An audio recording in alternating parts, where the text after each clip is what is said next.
This is the J. Scott Outdoors podcast on Western big game hunting and fishing, brought to you by GoHunt.com Insider. Research faster, hunt more. Go to GoHunt.com/insider and join today. I'm your host, Jay Scott, and I live and breathe hunting and fishing, spending half the year in the field experiencing God's creation. I hope you'll enjoy hearing about our adventures. Today we have an awesome show with Brendan Burns, who is the Director of Professional Services with KUIU. Brendan is an outstanding bow hunter. He's very, very accomplished. He has 19 mature bulls in Montana, Wyoming, and Idaho. 9 of those bulls are over 350 inches net with the bow. 8 of those are in Montana. The top 10 bulls out of his 19 have an average score of a little over 380 inches. He's killed 3 net Boone and Crockett elk, a gross score of 423 and 6/8 in Montana that netted 410 inches and 3/8 with a bow, and it was the state record when Brendan killed it. He shot a bull in Wyoming with a rifle that goes 401 gross, 388 net. And another monster bull in Montana that goes 395 gross, 375 net. When it comes to killing stuff, Brendan is very good at it. He has a great track record of being a guy in the know, and he is very involved with Jason over at KUIU, and we're fortunate to have him on the show. So let's get right to it. Welcome to the J. Scott Outdoors podcast. Today we have a real special guest, like you heard in the intro. We have someone that is an extreme elk hunter, loves bow hunting elk, has killed a lot of big bulls, and like I said in the intro, this is someone that truly knows what they're talking about when it comes to killing big bulls with a bow. Brendan Burns is a friend of mine. I've known Brendan for several years.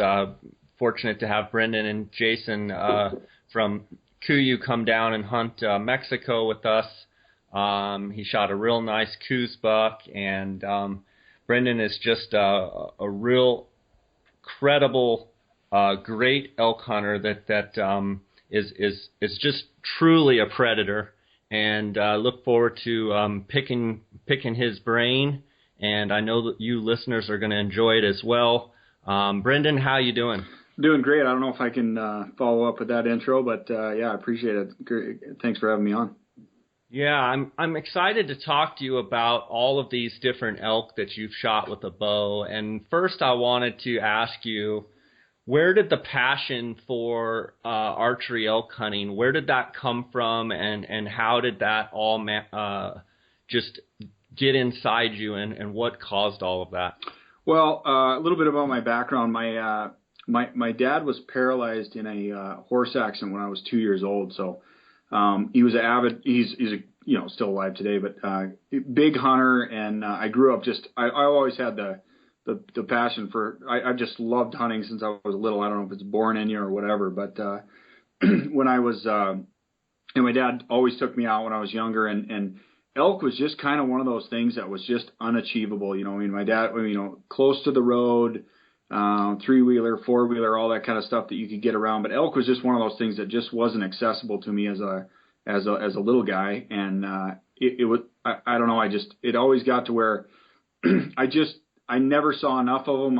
It just seemed like something that they were like a mythical creature to me when I was small. And so as I got older and got big enough to hunt them, it just seemed like the thing that was deer, antelope, all that other stuff you could come across, but elk there's this thing that I've just been obsessed with since I was young, and so it was just I don't know, who knows what makes something your favorite, but it definitely I can't recall when it wasn't my favorite, that's for sure. And is it something like, for years maybe you struggled at it because they were hard to access and maybe you didn't know how to do it, and then finally once you caught your stride, you just honed in on and specialized somewhat on the animal? Oh, for sure. My dad, the way I kind of learned to hunt elk, nobody really took me elk hunting. My dad would take me to trailhead, and we'd look at maps, and he kind of showed me how to read maps and explain the country I was going to be looking for. But I mean, I was hunting on my own starting at 12. And I didn't kill my first elk with a bow until I was 16. So I would say heavy on the trial and error. And, again, it was just one of those things that I just never could quite get it right. And then, finally killed my first elk with a bow when I was 16, pretty nice 6-point.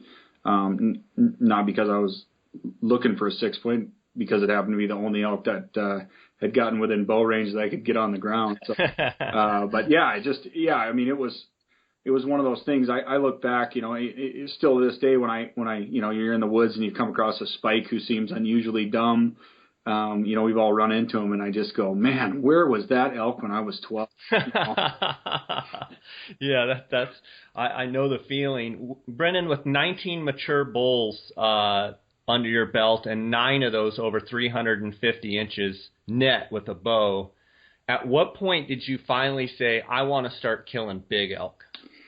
Well, it kind of didn't happen that way. I had killed 2 pretty nice bulls with my bow. My third elk with a bow will probably be my biggest ever. It was a state record when I killed it in Montana. 425 gross, 410 net, and it was just, one of those things where sometimes in life you're in the right place at the right time, and How old were you, Brendan? 22. 22. Yeah. 22. Okay. Yep. Yeah. And is that the bull that I saw hanging in Schnees when I was in Bozeman with the huge, giant third point? It is. Yep. It has. How long are those points? One is 31 and one is 30. I think 30 and 1/8. So they're the longest G3s ever on any bull ever scored, or they were when I killed it, and it was 10 years. There could have been something in the last couple of years I don't know about, but it was. When I killed it, it's the longest G3s ever recorded. So yeah, just a freak of nature kind of bull. So I killed that bull. It was basically the third bull I ever killed with a bow, and so it's hard to not let something like that kind of change your expectations. So that kind of success and being in the right place at the right time just kind of led to where I was looking for. I kind of jumped the shark a little bit, I would say, and so a regular bull just wasn't quite the same after you kill something like that. Yeah, and I was going to ask you that, you jumped into it pretty early, killing a state record in Montana, a giant bull over 400. After that, I mean, it probably sparked the interest to want to, probably know that you'll never kill a bull like that again. But after killing that bull, did it just kick it into, hyperspace, as they would say in the Star Wars movies, and really want to focus on, just trying to kill the biggest bull walking around? Yeah, I basically, it's one of those things where I was really into it anyways, and then, to kill a bull like that, and then you get to the point where you go, for lack of a better term, I didn't really want to be a one-hit wonder. I've always looked at guys that consistently killed big bulls, and I thought, I want to develop the skill set that allows me to kill, maybe not that caliber of bull, but a big bull every year. And there are guys that were doing it that I looked up to, and I just, again, not necessarily just killing one great big one, but I want to kill a really big bull, the biggest bull I can find every year. And it really kind of set me on a path where, for a lot of years, that was my only hobby. I mean, just scouting, hunting, looking at new areas, and just wanted to have you wanted to taste that success again, and doing everything I could to put myself in a position to hopefully have a bull of that caliber or big bulls in front of me on a consistent basis. Sure, and you've shot another bull that went over 400 inches here recently within the last year or so. Tell me a little bit about that bull. I killed a bull in Wyoming last year in 2013. It was a pretty interesting situation. A friend of mine that I knew kind of through the hunting world had bought Wyoming gives away sells about 50 governor's tags a year, governors and commissioner's tags, and it's basically a tag where you can hunt any unit you want to. It doesn't allow you to. It's not like the statewide tags where you can hunt 365 or anything anywhere else. It basically gives you a tag that you could have drawn in Wyoming. And yeah, there was about 2 weeks left in the 13 season, and this guy had too many. He had a Nevada tag and a couple other things, and he just didn't have time. And he called a few guys and said, "Hey, I've got this governor's tag. There's about 2 weeks left on the tag. If anybody wants it, they can have it." And believe it or not, I wasn't the first person that got the call, but I jumped all over it and said, "Yeah, I'll take it." And had about a little more than 2 weeks to hunt. And yeah, it was pretty cool. Just called I called everybody in Wyoming that would pick up the phone, and did a bunch of research super quick, and identified a couple areas, and went down. There was a rifle hunt. The areas had all been open for about 6 weeks to a month. So I didn't really have any head start on anybody else. And yeah, I got in touch with some guys in Wyoming that knew a couple good areas, and yeah, went in and I'd actually heard like 7 or 8 different people had told me about a great big bull that was that they had seen or heard about, and it was all in one area. And I basically knew some guys that knew the area, and we went in there and happened to find him, and spent a couple days after him, and ended up killing him on the 3rd day in that area. And just sometimes you're in the right place at the right time. And 401 inch gross 6x7. I think he netted typical 388 and something. Just a huge bull. And it's one of those where right place at the right time, and just kind of a pretty cool story. And it was definitely a cool experience. That's awesome. And then 8 of those bulls that you have that are over 350 inches, 8 of them are in Montana. So it's safe to say that Montana obviously is your home, and that's where your heart lies when it comes to hunting elk. Talk to me a little bit about Montana elk hunting and maybe how it differs from other states that you have hunted, Brendan. Well, the only other states I've hunted, I had that Wyoming tag, and then I've killed a couple bulls in Idaho, and then I had an Arizona tag, which I did not fill last year. So I would say the big difference between Montana, and really some of the northern states like Wyoming and Idaho, is that we get a hunt every year. I have an elk tag every single year, and that creates a little different dynamic. Obviously, you get to accumulate a lot more experience, and to be able to hunt big bulls every single year, it obviously, I think your learning curve goes up quite a bit. I mean, you can be out looking at them, but if you don't have a tag in your pocket, it just adds a little different dynamic versus, unfortunately for you guys don't get tags enough. Yeah, and I mean, there's something to be said in my real estate business. My grandpa was always talking about having skin in the game, and I think what you're talking about is, not having an actual tag in your pocket where you're trying to find and then go actually kill and harvest a big bull. If you're not practicing that skill every day and you don't have any skin in the game, it can be easy to maybe not hone your skills and be as sharp as some of you guys that, hunt every year and know that every September you're going to have a chance to, get in there and get after those bulls. Yeah, it changes the dynamic a little bit. It's a little more competitive because, I would say the secrets aren't shared as much. I mean, I don't share secrets of where I'm hunting or tell people about, if I find a big bull, it's not like that's the one chance I'm going to get to hunt them. I've had bulls that I've looked at multiple years, and it's taken me several years to kill them, and certainly didn't tell anybody about them after I'd found them the first time because I knew I'd be able to hunt them again. And so it's just different. We have a lot more private land up here versus down there where you guys, access is tougher up here than it is down where you guys are hunting down in the south. I mean, it's hard to get tags, and it's easy to get on ground. And in Montana with the high, Montana, Wyoming, and Idaho, there's a lot of private land, and so the hunting around those kind of you're limited by access, not by tags. So it's just different. I can't say I like this. I like the way, having hunted Arizona and seeing how few tags you guys get. I definitely like the opportunity aspect of it more than waiting on tags. But it's just different. You guys, populations and everything else factor into those things. Sure. I want to add before I go into your bow setup and such. All of those elk are all self-guided elk, correct? They are. Yep. Yeah. I'm not opposed to going on a guided hunt. I just haven't been able to, or haven't found the right place to do it. But yeah, they've all been, like I said, just get a lot of opportunity here. So. Sure. Sure. Brendan, I want to ask you about your bow setup. First about, I know you shoot Hoyt bows. I want to talk to you about your relationship with Hoyt, and tell me about the bow that you're shooting now, and I want to know about your broadhead, your arrows, what grain arrows, what grain broadhead, rangefinder draw weight, your axle length, etc. Yeah, right now I'm shooting a Hoyt carbon spider. I think it's called the ZT.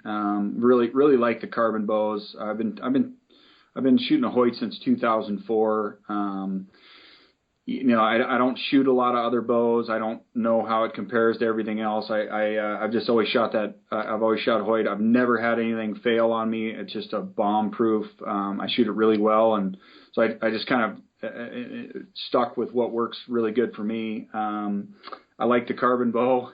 It seems funny, but aluminum bows, your hand gets cold when the temperature's cold. And one thing I really like about the carbon bow is that your hand doesn't get cold. So kind of take that for what it is. And I'm shooting. I'm not blessed with a long draw length. I think I shoot a 27.25-inch draw length. I shoot a 70-pound bow. I shoot a 395 grain arrow, and I've basically shot the same setup for the last 5 or 6 years. I'm shooting somewhere around 295 feet a second with a 395 grain arrow.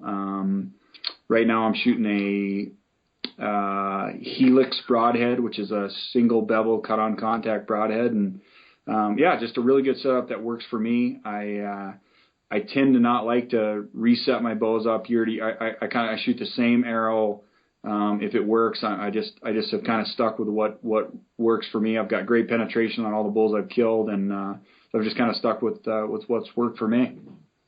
Yeah, and I think that's a great thing for the listeners to really hear is that, once you find a system that works for you, it's real easy in this day and age to tinker and be constantly trying stuff. But when you've used something and a system that's proven, a lot of times it's best just to take that equation out of the program and, tinker here and there.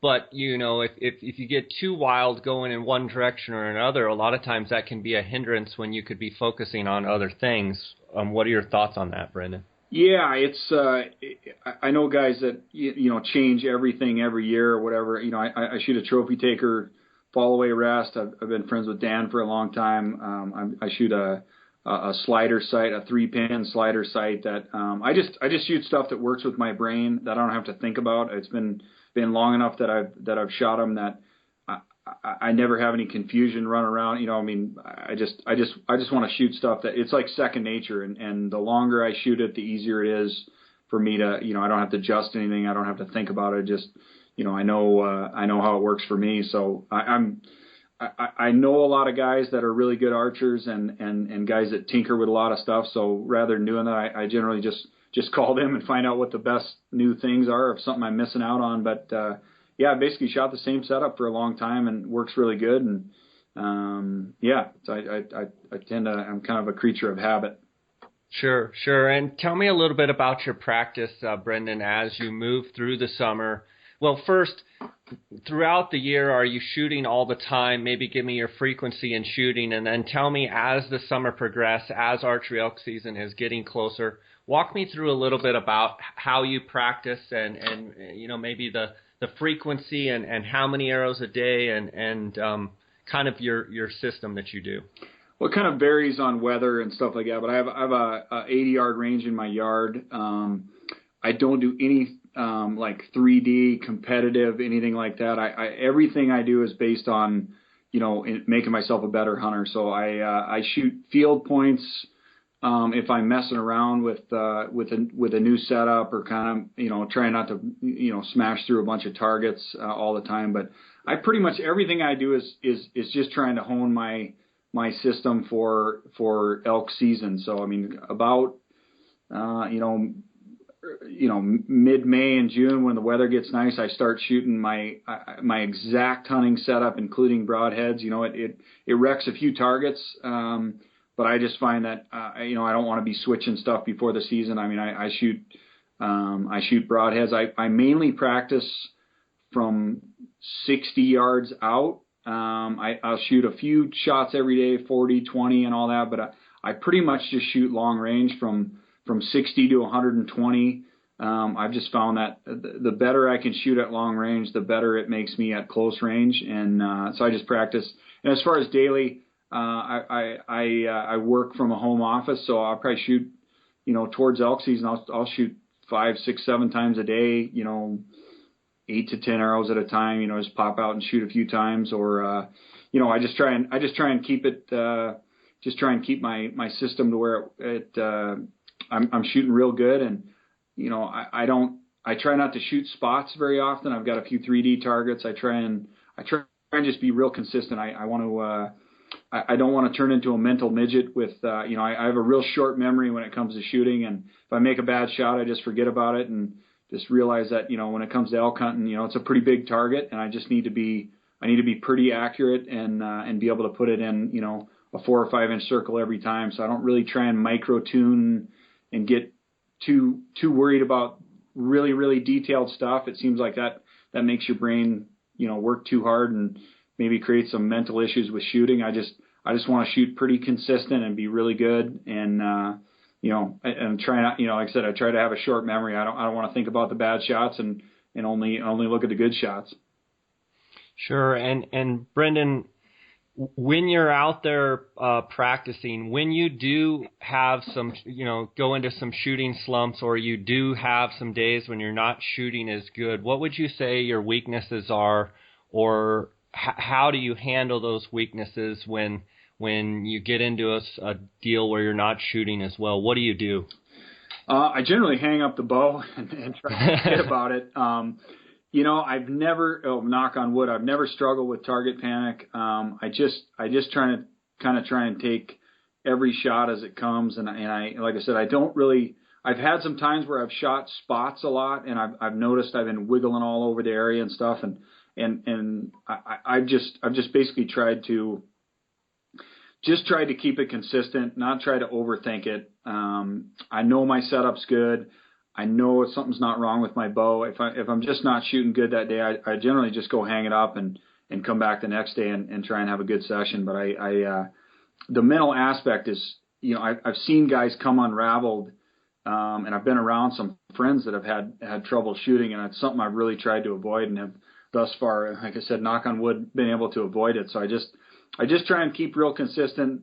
I try not too high, not too low. I just want to stay right in the middle, Yeah. And speaking about that, when you're focused on killing a big bull elk, how do you handle the moment of truth? When the bull that you've been watching and trying to pattern, and you're finally in there. How do you mentally? What do you tell yourself? How do you walk through the moment of truth? And how do you execute the shot and not have elk fever, get excited, panic, the whole thing? What do you do, Brendan? Well, I've thought about it a lot. I mean, one pretty good advantage that I've got is I basically killed the biggest bull I'll ever hunt, and I hope that's not the case, but in reality, it probably is. And so, kind of in the back of my mind, it's always like, well, no matter what happens, it's not, the shot of a lifetime or something I'll look back on forever. Randy Ulmer told me one time, I asked him what the difference between him and, everybody else, and this was probably 10 years ago, and he said the last 10 seconds. And it really kind of stuck with me that, if you don't do it, if you don't finish, you can get a great opportunity, and a lot of guys get close, but if you don't see it all the way through and make sure you get that bull killed, it's all for nothing. So I just try and stay calm and realize that, it's not the end of the world. I have a real short memory. I've missed some bulls. I've wounded some big bulls. I just have a short memory. I forget about it. You can't look back. There's nothing you can do about it once it's over. And you just, it's kind of like, any competition in athletics, it can eat you up, or you can just learn from it and move on. And like I said, I've just got a real short memory when it comes to negative stuff like that. If something happens and it doesn't work out, I just move on, and hopefully it definitely gets easier the more good ones you get, the easier it gets. Which doesn't make it easier to get to that point, but it's just like I said, I just try and see it all the way through, and the more work you put in, the easier it is to execute. Absolutely, for sure. That's great stuff. Brendan, your hunting style I know is different than a lot of guys that elk hunt. Tell me about your hunting style and how it developed, and how did you hone your skill and your style? Well, like I said, I'm basically, my dad helped me identify. My dad basically taught me what to look for elk hunting, but I basically started elk hunting and have continued. Basically, I hunt by myself, what it is, as a few of my good buddies would say, I couldn't call an elk if he had a phone. I really, truly am not a good elk caller. It's not something that's even, it's not in my top 10 things to do on any situation with a bull. Now I can bugle and I can, and I locate elk and all that stuff. But as far as interacting with elk and talking to them like you guys do, that's really never been a skill set that I've had. What I've always looked at it like, I want the first time a bull knows that I'm hunting him to be when my arrow is hanging out of his chest. And I'm very conservative. I can be super aggressive, like more aggressive than people are shocked. And when I have hunted with people, like at the right times, beyond aggressive. But the rest of the time, I really like to hang back and kind of let an elk make a mistake versus getting in and interacting with them. And it's basically from hunting alone.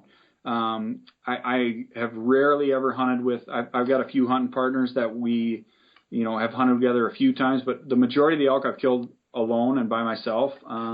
And so that just isn't real conducive to calling. And a lot of the areas that I hunt here in Montana the elk are really call shy. I mean, there's a lot of people around. I mean, again, everybody has a tag every year. And so, and maybe it could be just a terrible call or one or the other.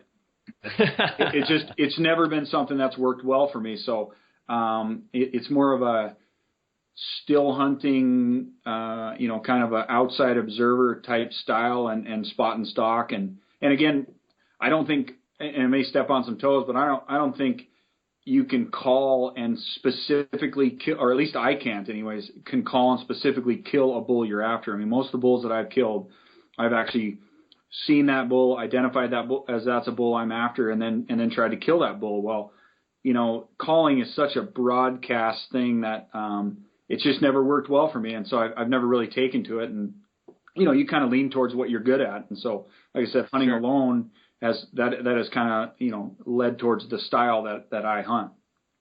I want to bounce back to something you just said, and that's when you find a bull and then you hone in and you try and kill that bull. One of my favorite things to do, whether it be elk or any other animal, is to find one particular animal and then study that animal, figure out what he's doing, figure him out, and then try and predict where I need to put myself in the correct position.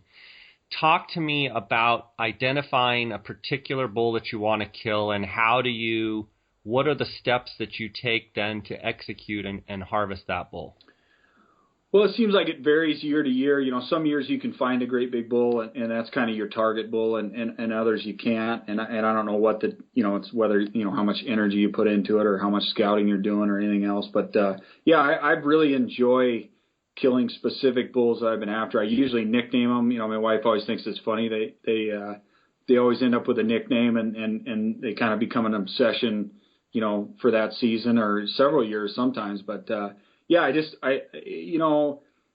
big elk is kind of how you define it. In general, I'm always just trying to kill the biggest elk I can find. And some years it's a mega giant, and some years it's just a really good one, and some years based on your time, it depends on how much time you have to put into it. But I really enjoy hunting a specific animal, and I just really start by, I call it tightening the noose. And you start watching from afar, and you kind of start figuring out what they're doing, and you hopefully can find them multiple times, and you just start kind of creeping in on them and getting closer and closer. And, most of the bulls that I end up killing, I never end up I try not to ever spook them or blow them out, or I'd rather take the extra time and just get to know them or get to know the patterns and or whether you're hearing them or seeing them, or, you're seeing the herds and what they're doing. But, you just trying to, make sure that you know them well enough to where, you can work yourself into where you hope to get one good opportunity at a big bull if you can find them. I mean, I've rarely, in fact, I think I can only think of one big bull that I've killed that I had two chances at. So you just want to make sure that when you do get that opportunity, you can pounce on it.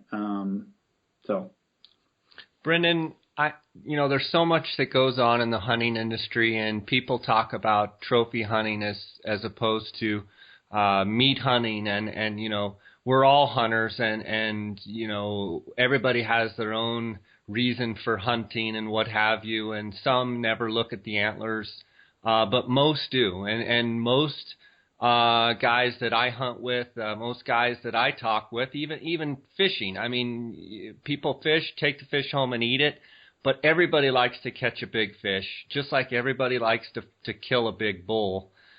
Talk to me a little bit about trophy hunting versus, guys that are just hunting for meat. And there's a perception out there that if you're a trophy hunter, which I'm going to say I am a trophy hunter, I love to eat what I kill, but I'm a trophy hunter.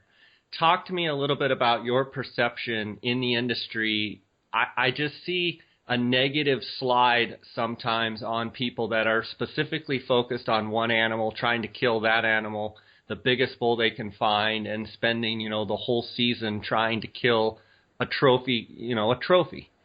What are your thoughts on that? Yeah, I just look at it as it's more of a challenge, and I, if somebody wants to go, fill, there's nothing wrong with filling the freezer. I think it's kind of how people define what it is. I mean, I'm pretty blessed. I got a job in hunting, and I have a ton of time. And I always tell people, the biggest factor in everything is, the amount of time that I can put into it. And I really enjoy the challenge. And yeah, I think trophy hunting is misunderstood. I mean, you want to, everybody wants to succeed. It's, I guess trophy hunting elk for me is the closest thing to athletic competition I've been able to sum up.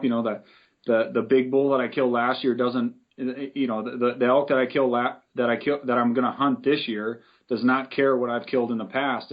It's a consistent challenge every time to kill something. And the more specific that animal is, or the more specific the challenge, the more fun it is when you accomplish it. And I think the trophy is definitely in the eye of the beholder. I know there's some guys here in Montana that are really consistent, and they don't hunt areas that have a lot of big elk, but they always get a nice one, and they're like that.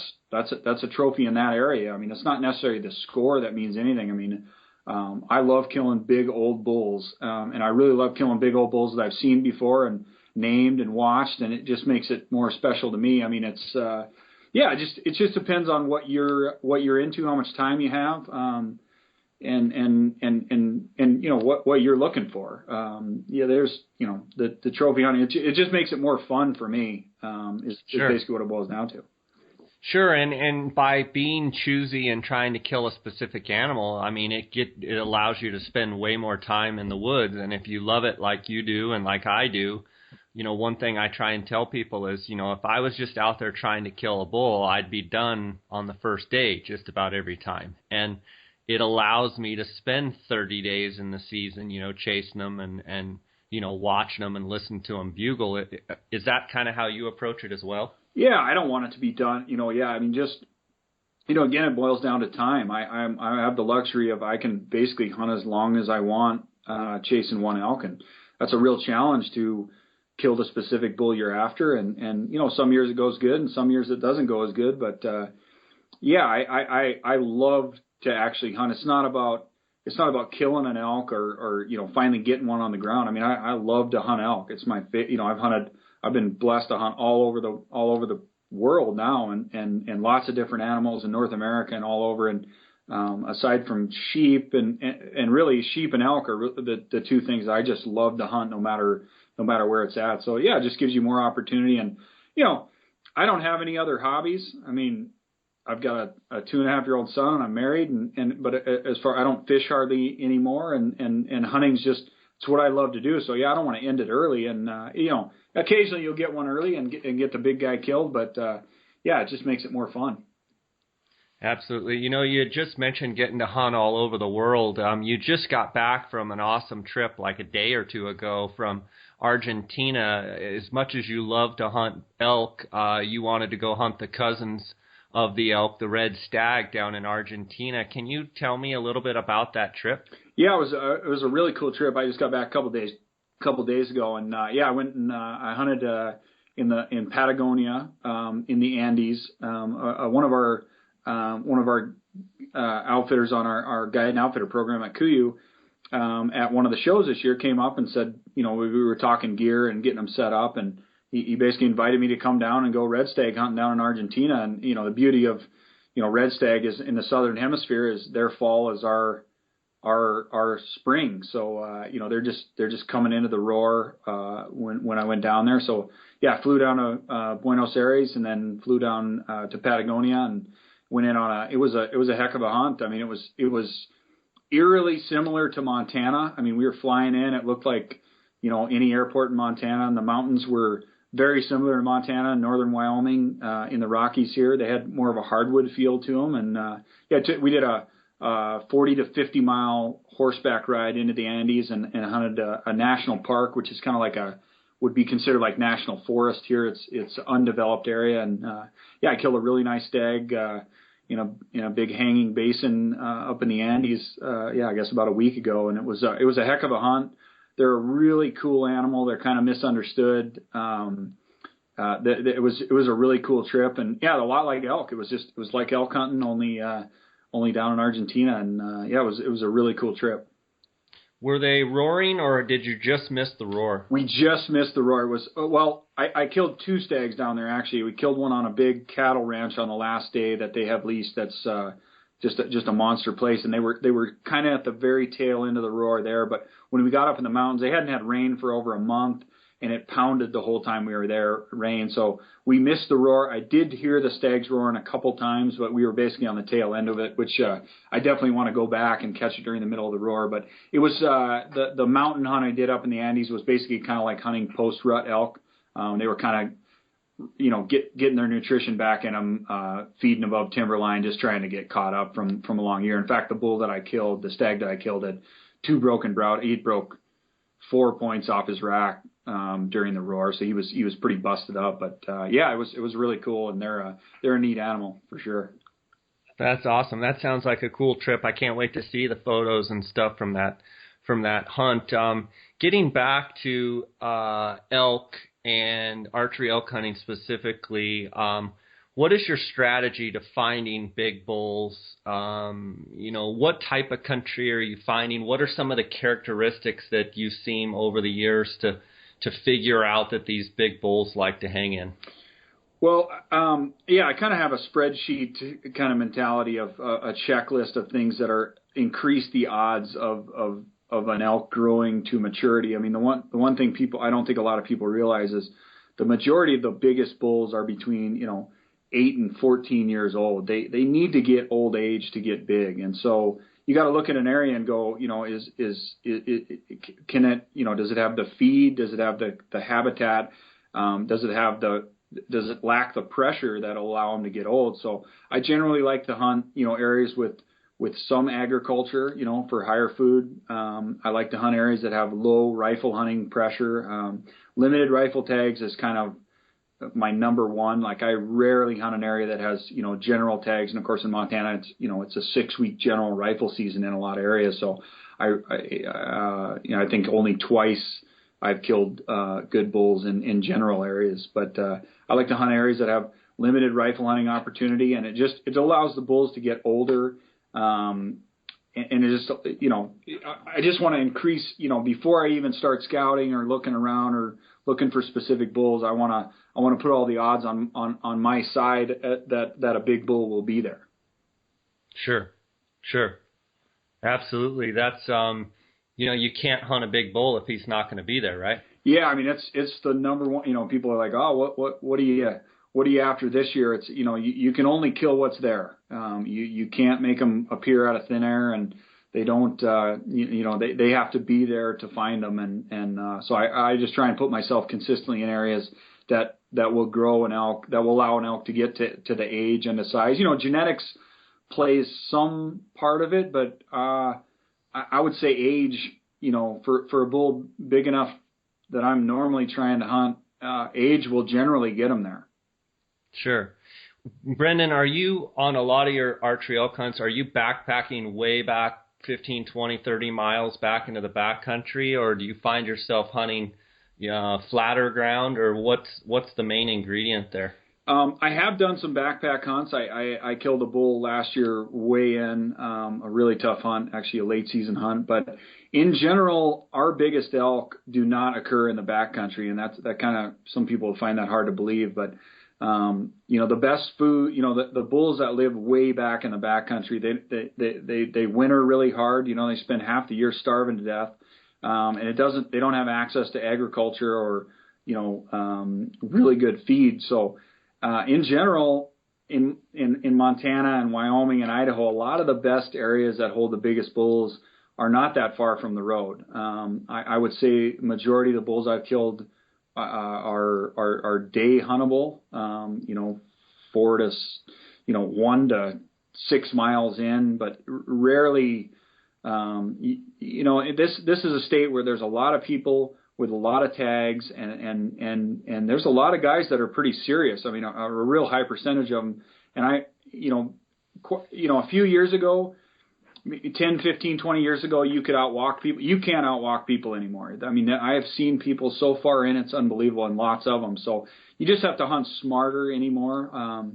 I killed a bull in 2011 that was, 700, where he ended up dying was 700 yards from a public road. He was on a state section, public ground. Anybody could hunt with not a tree on it.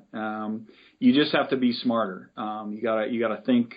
You gotta hunt where the elk are, and they may not be there all the time, but in general they're not as far in as people think they are. You can't. Anymore. It's pretty hard to outwalk people and outwalk pressure. Sure. That's good advice there, Brendan. I want to talk about guys you respect in the industry and why. There's some phenomenal people in our industry. Who are those guys that you really look up to in our industry? Well, I've had a chance to hunt with a few guys. As far as elk hunters go, you look at guys like Dan Evans and Randy Ulmer and Chuck Adams, and the thing that's really impressive and is commendable is consistency. And you see guys like that are consistently killing good bulls every single year. That's not easy to do. And it's, anybody can kill a great big bull. I mean, I was 22 when I killed my biggest bull. I mean, it proves anybody can kill a great big bull. It happens. People get lucky. To consistently kill a lot of big bulls is very hard to do. Or like, Casey Brooks, or, some of these guys that no matter, and people like to quantify it as, well, he got to hunt this place, or, this guy hunts private, or he buys these landlord tags. It doesn't really matter. A guy that is consistently killing big bulls and making good on every opportunity they're given, that's impressive. No matter where they're at or what they're hunting, it's not easy to do. Yeah, and those guys you named are all guys that consistently get it done. And, wherever they're hunting, those guys you mentioned, wherever you put them, if you drop them off, more times than not, they're going to consistently outproduce a lot of people for sure. Brendan, in the hunting industry itself, it seems like with pro staffs and just all the different, everybody's trying to sell something, which I understand. It's a business and what have you, but it seems like credibility is an issue out there, and it seems like you see guys switching from, one manufacturer to another overnight, and all of a sudden they go from one is the best to the next is the best, and it's like Ford Chevy. You can't be both. I mean, you can use both, but it's talk to me. What's your thoughts on credibility with some of the stuff going on in the hunting industry? Yeah, it's one of those things where I think times have just changed. I always say, the term pro staff is probably the most overused thing in the world. And, when you could buy the hat that said pro staff, the franchise was dead. It's one of those things where, everybody's trying to, better themselves, and there's nothing wrong with that. And, one of the deals, it just, if you're consistent and you're using the same stuff and you're just kind of a reliable guy that is, I think people just see through that more than they did in back in the day. Sure. They know if it's authenticity is very easy to spot, and on the same note, people that aren't authentic are very easy to spot as well. It's just one of those things where if you're honest and you just use what you use, then there's nothing wrong with vouching for a product. But to bounce around looking for so somebody would say you're on a pro staff, it just and being on a pro staff is not it's not what it's cracked up to be. Yeah, that you couldn't have said it. I couldn't have said it any better. Brennan, you are the guide and outfitter program director for KUIU. I believe you were the first employee of KUIU. Tell me about your relationship with KUIU and with Jason Harrison. Yeah, I was the first person he hired basically in November of 2010. I started working for Jason. I had known him earlier when he was at Sitka and had been involved with those guys and helped them design and some stuff and been involved with them. But when he started KUIU, he reached out to me and he asked me if I'd be interested in being a part of what he was working on, and knowing the guy and knowing the kind of vision and the kind of person he was, I was all for it. It was great. So yeah, I've been working since we started. So it's been a great opportunity. Obviously, to work in the industry is a dream come true, and especially at a company like KUIU, where we just got some really cool stuff going on, and it's as neat as it seems. I people ask me all the time, like, oh, what's it like? And it's cool to develop new product. The best part about my job is the people I meet and the places I get to go and the cool stuff we deal with.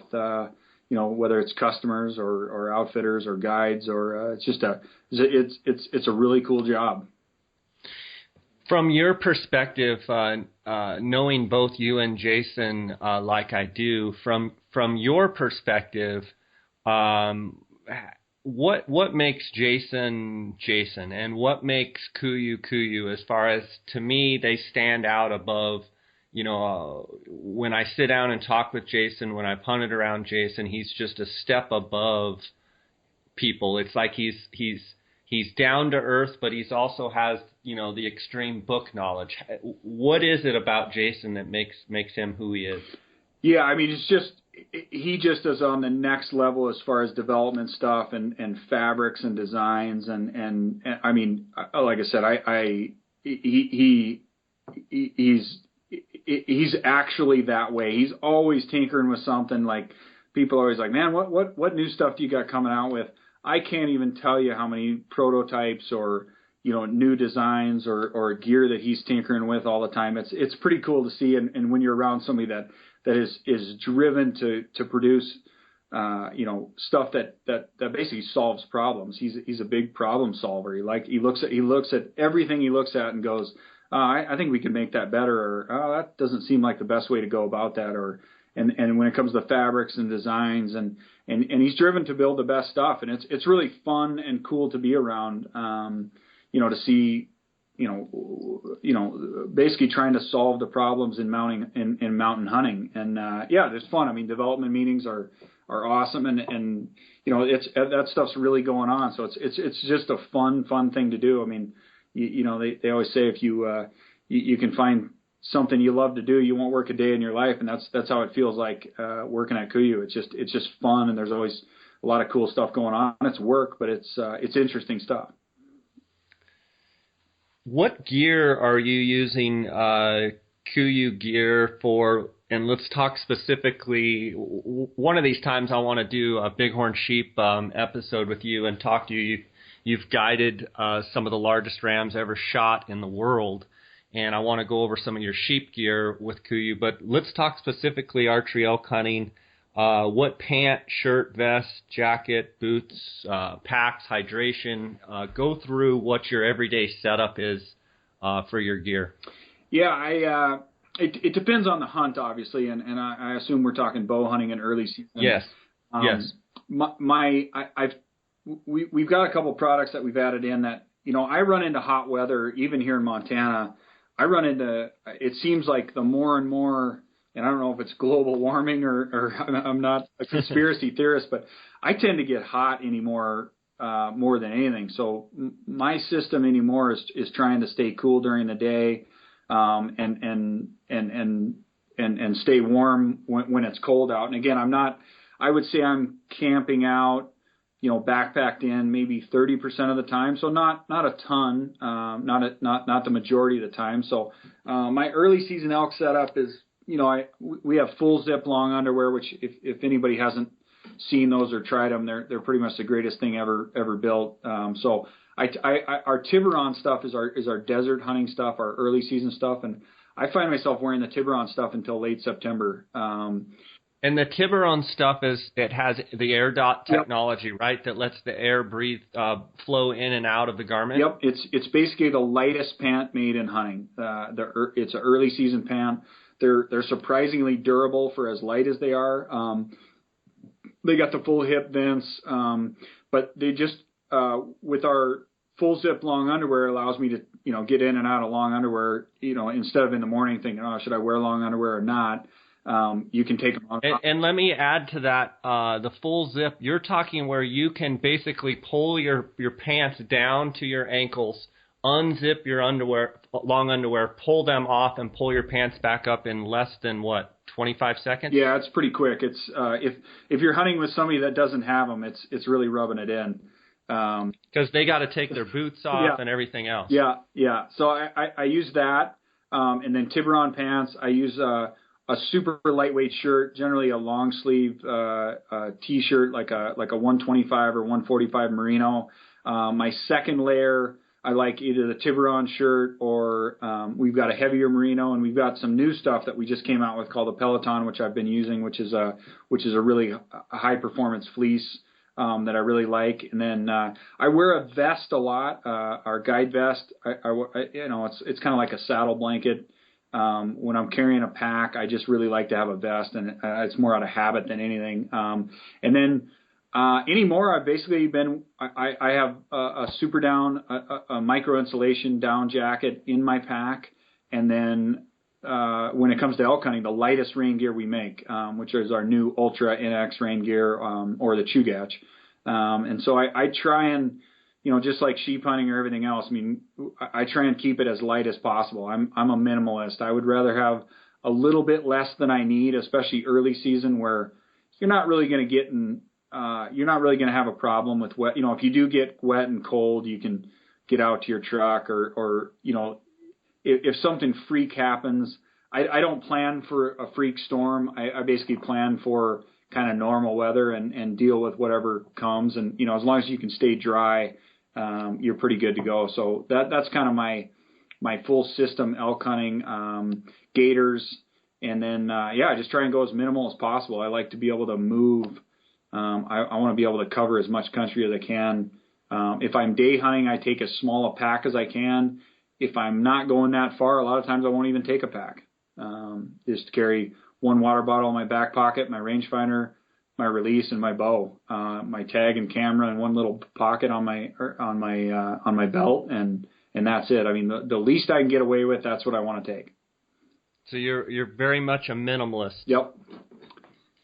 And obviously your hydration pack, you're not carrying a hydration, you're just carrying a bottle of water and call it good. I'll carry a hydration pack if I'm carrying a backpack. Yep. But a lot. And will that be the 1850 most of the time? Elk hunting, 1850 or our 3200. Okay. And then, if it's a multi-day trip, it'll be in Montana, I tend to use the 5200 the most for a multi-day trip. But, when I'm going super minimal, I take, just a squishable water bottle and put it in my back pocket. And, it's one of those things where I'm probably going to get pretty dry, but, I just find that the less I can take and the faster I can move, the better off I'm going to be, if an opportunity presents itself. Let's talk about footwear. I think I know what your answer is going to be, but what are you wearing, most of the time as far as footwear? I bet half the bulls that I've killed wearing running shoes. And if it's kind of getting later weather or rain or whatever, I'm wearing Scarpa boots right now. During elk season, I wear basically as light a boot as I can get. I like a synthetic boot. A lot of times I'm wearing running shoes. Like I said, I'm trying to be as light as possible. And, I'm not really, a lot of the hunting I do is not in super, super rugged areas, and I've got good ankles. I never rolled an ankle before, knock on wood. So, I can get away with a low top that I can move pretty quick in. You mentioned, synthetic boots. When did you switch to synthetics from a full leather boot, and why? It's been a couple years I've been messing around with them, and I still wear a leather boot. I've worn, we've got a new Scarpa that's a little bit later season, kind of heavier boot that I love. The KUIU boot, you mean? The Grand Drew, and then. But I started wearing a synthetic boot a couple years ago. I've been messing around with it here and there, and it just lightweight and they don't stretch very much, which has been pretty nice. But I bet I've got, no exaggeration, 25 pairs of boots in my garage and 15 different pairs of running shoes. I mean, I'm changing all the time. Always looking for something that works better for any situation all the time. And throughout the season, as you're hunting archery elk, are you switching, let's say you're with your running shoes, are you switching every day, every other day, or are you wearing the same pair day after day? Yeah, I switch them out. They tend to get, sweated up or whatever. I change them out as much as possible. I know some guys are pretty extreme, have 10 pairs, but I definitely want to change them out as much as possible. And are you wearing a insole at all, a special insole? Yeah, I do. I use the Super Feet. The blue one is the one I use, the blue Super Feet.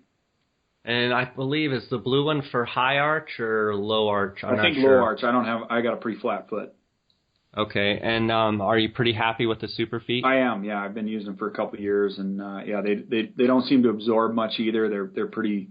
You can keep them pretty smelling pretty clean. So just to be clear, Brendan, going back to the pants, the KUIU pants that you wear, your go-to pants for archery elk hunting in Montana and Wyoming and Idaho and that country is going to be the Tiburon pant, not the Attack or the Alpine, just because of a lighter? Yeah, well, it's two things. I'll either wear if it's a little bit cooler, I wear the Attack pant or and actually in Argentina, I was wearing the Alpine pant, which I really like. It's got the knee pad in it, and I really like zippered pockets. So I would say, the majority of the time I'll be wearing the Tiburon if it's going to be really hot. If you're seeing 70 and 80 degrees, which it seems like I see more and more every year, really hot weather, especially early.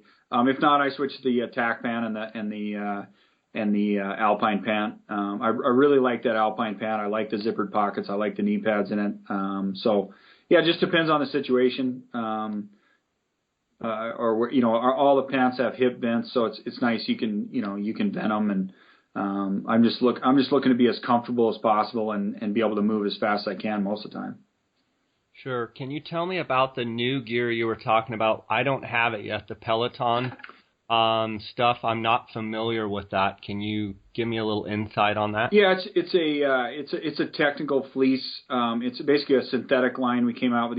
We've always had since inception. We've had merino's been kind of the base layer and mid layer that we've been using, and we've had a lot of requests for fleece, and I know Jason was for a technical synthetic layer. Synthetics, there's definitely some added advantage to a synthetic. They tend to dry faster in the little heavier weights.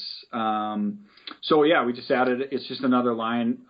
Makes our line quite a bit deeper, and we added a couple hoodies, which has been probably the number one most requested thing. We've, you always get bugged every day about, when are you going to come out with a hoodie? And we got a couple of great hoodies, midweight, and then kind of a heavier weight, wind resistant hoodie, and then a couple of lightweight synthetic base layer shirts, which, merino is still superior if you're wearing it multiple days. But if you can change every single day, there's a lot of pluses of synthetic, and a lot of people don't like the feel of merino, so it just adds another thing to our line. And how does this material feel against the skin?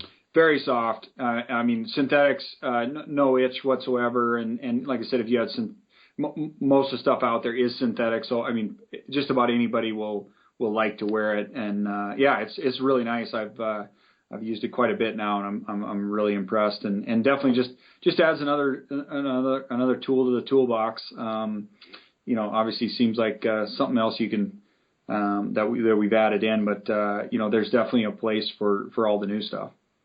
Sure. And will it be safe to say that you'll be wearing the Peloton shirt coming up this archery elk season? I will. Yep, for sure. Okay, sounds good. Well, that's all great information. Brendan, it's been awesome having you on the show today. Like I said, there's so much more we can talk about. I do want to talk to you about bighorn sheep.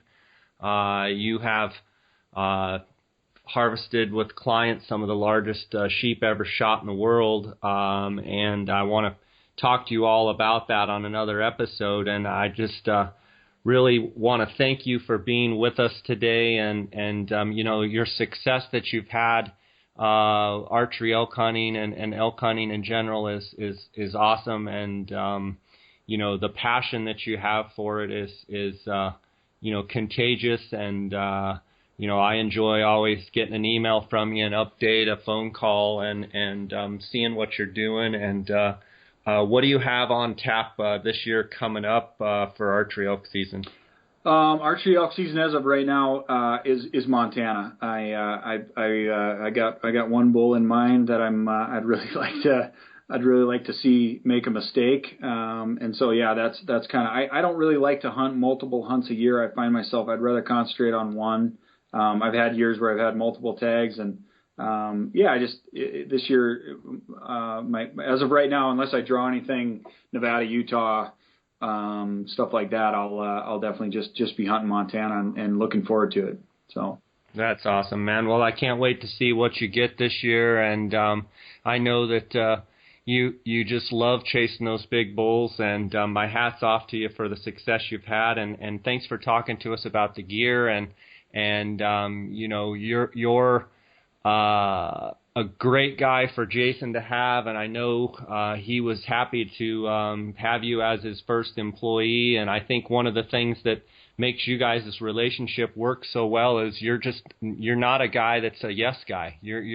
I've seen you flat out just say, your opinion, and I think hats off to you for not being the guy that just agrees with everything, and I think that's one of the things that adds some extreme credibility to KUIU is that you and Jason as well as your team don't always agree, and you guys can come up with the best stuff by not always agreeing with each other and pushing each other to find the next best thing.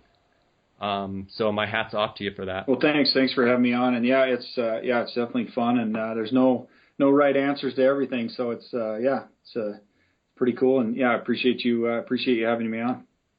Absolutely, Brendan. You take care, and we'll be chatting at you one of these days about sheep, and then probably do a follow up with some of your other hunts. And I just want to wish you the best this fall. Okay. Same to you, Jay. Really appreciate it.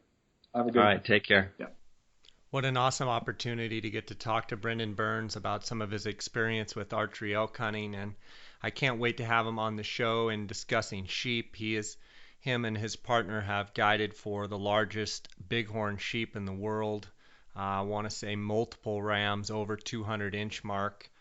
Just a phenomenal accomplishment, and they're a true source of knowledge that that we can learn something from. I want to thank you guys, our listeners, for tuning in and supporting us. If you haven't, please go on iTunes and give us a 5-star rating and leave a review. That helps our standings with iTunes, and you can follow along at our adventures at jscottoutdoors.com, on our Facebook page, jscottoutdoors, at jscottoutdoors on Instagram, also on our YouTube channel. I think we're up to now 1,350 subscribers, and I believe well over 1.3 million or so in plays. People comment all the time how much they like our videos. We want to thank you for all of your support, and the spring is coming to an end, and the summer is right in front of us, and we're going to be getting prepared for all of the upcoming fall hunts. I know that I've got a hunter in Arizona Unit 9. I'm excited for that. That's a September hunt coming up, and be interesting to see how that hunt goes this year. They've actually put the muzzleloader hunt in front of the archery hunt, which they've never done before. I believe the muzzleloader dates are from September 11th to the 17th, and then I believe the archery hunt starts on the 18th and goes to October 1st. So I'm excited about that hunt, and it'll be interesting to see how these summer rains come. We'll be praying for good monsoons to hit us here in Arizona around the 4th of July, and just pray that we can finish off those bulls, maybe with some late storms in June, and get those cows feeling good and have a good rut. So exciting times here, guys. Until next time, God bless, and thanks for tuning in. Thanks for listening to the J. Scott Outdoors Western Big Game Hunting and Fishing Podcast, brought to you by GoHunt.com Insider. Research faster, hunt more. Go to GoHunt.com/insider and join today.